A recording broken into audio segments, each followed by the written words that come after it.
또 하나 제가 좀 여쭤볼 부분이 있었어요. 어제 제가 이 판결을 보면서 아니 이런 식의 판결이 또 있나 이렇게 생각을 좀 했는데 이 대장동 사건 있잖아요. 대장동 사건 정말 지금 느리게 진행을 되고 있지만 대장동에 이제 여러 가지 또 관련된 파생 사건이 있습니다.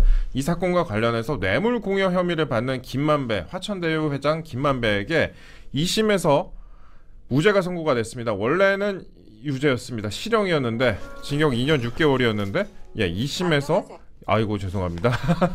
2심에서 원심을 깨고 무죄를 선고했습니다. 제 김만배 얘기를 하니까 이제 또 휴대폰이 갑자기 반응을 하는 것 같습니다. 이 판결 어떻게 보셨어요? 이거 정말 저는 1심에서 집행유예도 아니고 실형이 나온 판결에서 2심이 뒤집혀지는 거 이거 진짜 와 이거 1%도 안 되는 확률 아닙니까? 이게 이런 일이 왜 이렇게 자주 일어나는지. 예.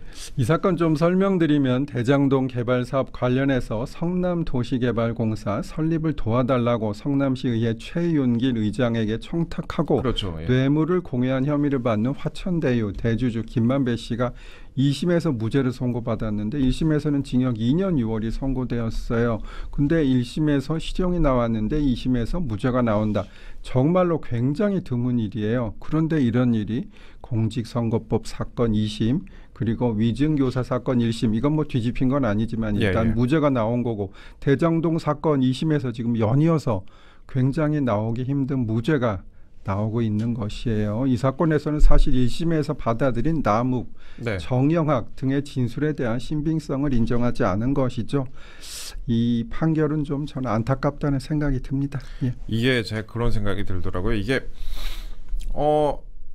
지금 성과급으로 40억 원 등을 순차 지급하겠다라고 약속을 했다고 합니다. 당시에 이제 그 최윤길 이 성남시의장을 상대로 화천대유 부회장으로 채용을 하면서 성과급 40억 원의 순차 지급 등을 약속을 하고 급여 등의 명목으로 또 8천만 원을 준 혐의로 이제 김만배가 기소가 됐었는데 이게 그러면 앞으로 40억 이게 좀 그렇잖아요. 40억을 앞으로 주겠다 그냥 이런 식으로 해버려도 그냥 앞으로 무방한 게 되는 거 아니에요? 정말로 뭐 능력이 아주 뛰어난 사람이 아니라면 누가 40억을 성과급을 받을 수 있겠습니까? 이것은 메이저리거도 아니고 뇌물로 볼 여지가 충분하다. 저는 그렇게 생각합니다. 네, 좀 그렇고 그다음에 지금 이재명 대표 관련해서 지난번에 그 1심에서 집행유예 선거법에서 집행유예가 나왔는데 이게 또 2심에서 무죄가 나왔잖아요. 그럼 이게 1.7%인가 당시 확률이 그랬던 것으로 기억을 하고 있습니다. 이번에 그런데 김만배에게는 아예 실형이었는데 실형 2년 6월이었는데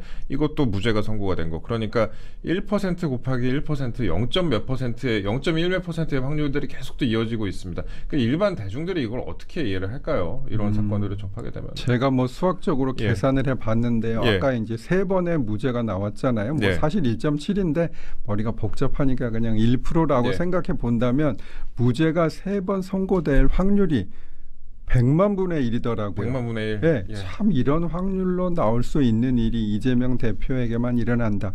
이런 생각을 하지 않을 수가 없더라고요.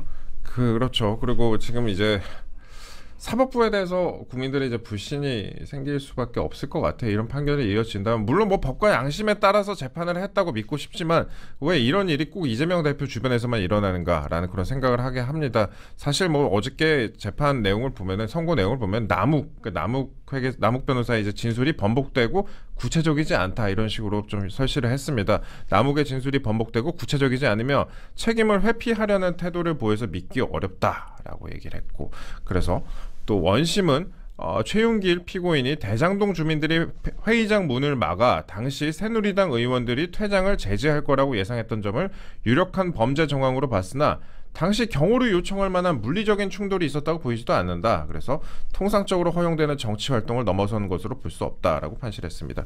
통상적으로 허용되는 정치 활동에 40억이 해당이 되는 건지 모르겠습니다. 실제로 뭐 충분한 사유가 있는지는 저희가 좀 따져봐야겠지만 왜 이런 사건이 이재명 대표 주변에만 이렇게 일어나는지 많은 국민들이 납득을 좀 하지 못할 것 같고요. 그리고 앞으로 뭐 대선이 진행되는 데 있어서 이런 식의 그 재판이 반복이 된다면은 국민들이 또 어떻게 생각을 할지 그 부분도 또 여쭤보지 않을 수가 없을 것 같습니다. 예. 어떻게 보세요? 예, 그렇죠. 아까 처음에 말씀하신 거 좀 얘기하면 네. 대법원 판례에서 사실은 1심에서 증인이 얘기를 하면 특별한 사정 없으면 예. 뭐 합리적이라면 믿어라 이런 이제 판례가 있어요. 그리고 1심은 직접 증인을 신문했지만 2심은 그 기록만 본 거란 말이에요. 네. 그래서 그것도 이렇게 쉽게 뭐 책임을 회피하려는 태도로 보여 믿기 어렵다. 이런 예는 잘 없습니다.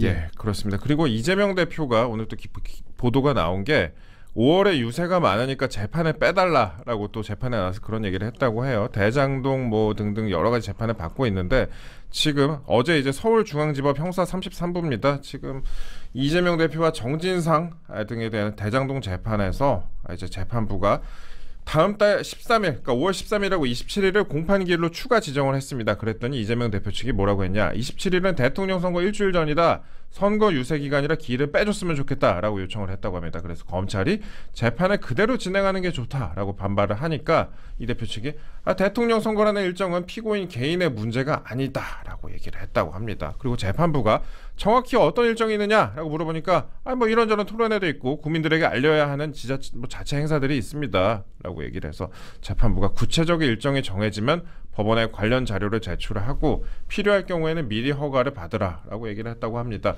그러니까 뭐 앞으로 출석 안 하겠다는 거죠.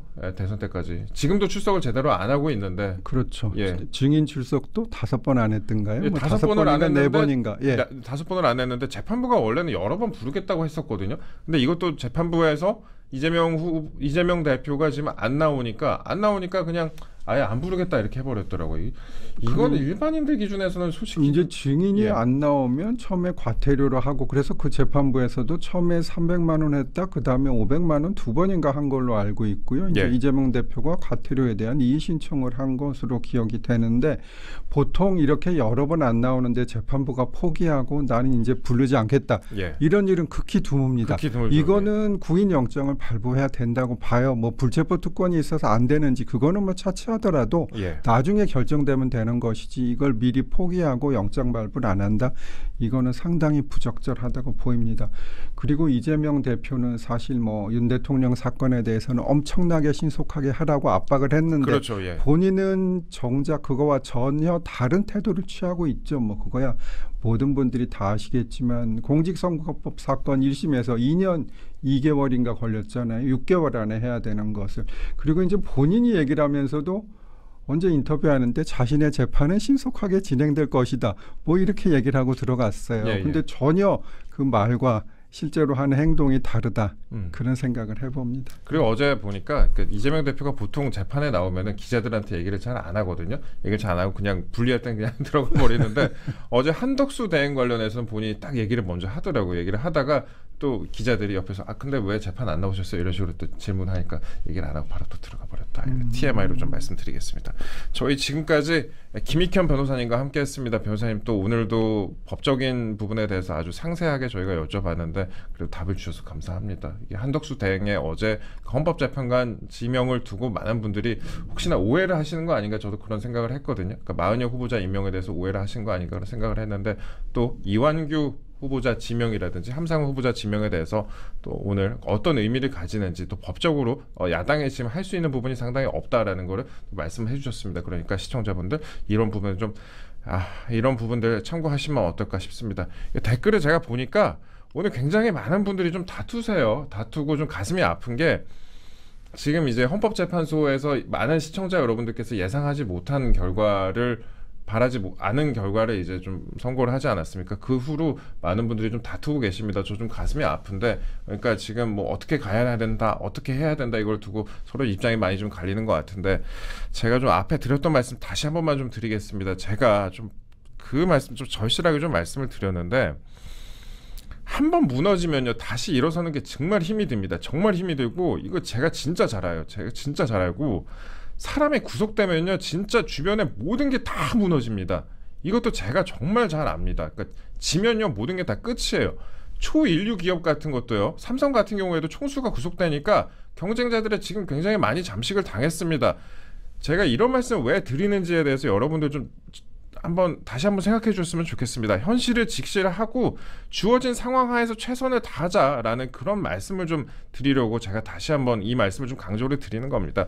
내가 원하는 대로만 살 수가 없는 게 우리 인생입니다. 그러니까 할 수 있는 범위 내에서 최선을 다하고 답을 좀 찾아야 되지 않을까 그런 생각을 하고 있습니다.